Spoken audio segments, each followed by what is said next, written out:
Mistake number 18. Not understanding the needs of your constituents. Former British Prime Minister Margaret Thatcher was raised by a father who always told her to think for herself and not be swayed by the opinions of others. She learned these lessons so well that it earned her the nickname of Iron Lady. This strength became her ultimate downfall, however, when she found herself embroiled in controversy after she proposed a tax on everyone who voted. Despite every indication that her constituents strongly opposed the tax, Thatcher told advisers who urged her to reconsider her position. She said, "You turn if you want to. The lady's not for turning."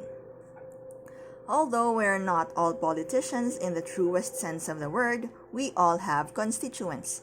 They are the people we serve. Whether we serve them through our services or our products, we must know what they need and expect if we're to be perceived as adding value. The trap many women fall into is thinking they know what's best for their constituents and therefore not asking the right questions on the front end.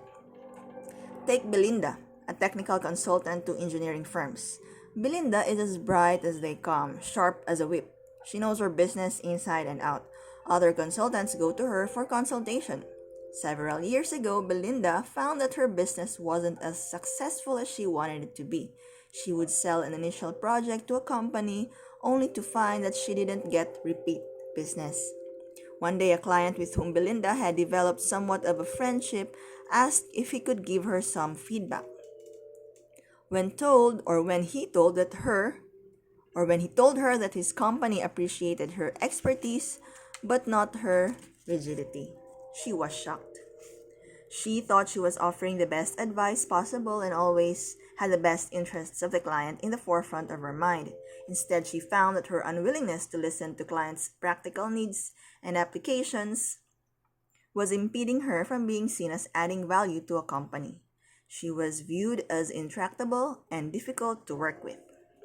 It was difficult for her to hear, but Belinda was also smart enough to know that the feedback was a gift. If this man's firm felt this way, others must too, but without telling her. Instead, like most dissatisfied clients, they just stopped using her services. This was why she hadn't been able to grow her business the way she wanted to. With one simple change, Belinda was able to turn the situation around. Following the initial diagnosis of client needs and presentation of her ideas and recommendations, she would stop and ask for input. If her ideas were met with skepticism rather than seeing this as client ignorance of the right way to do things, she would shift to listening and asking more questions. She discovered that initial resistance was often due to miscommunication.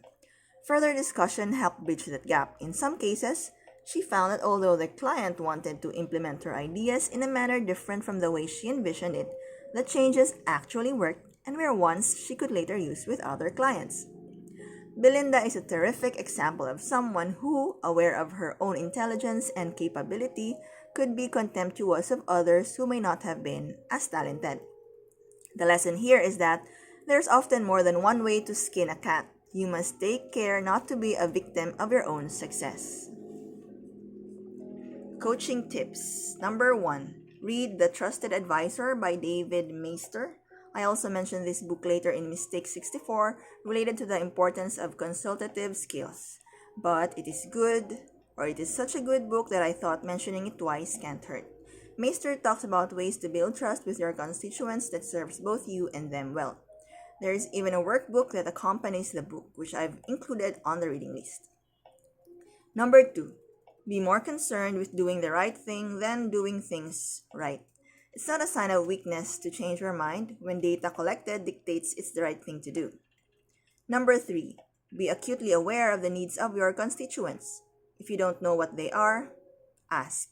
Keep in mind the quid pro quo inherent to every relationship, one thing in exchange for another. Number 4, differentiate polling from understanding the needs of your constituents.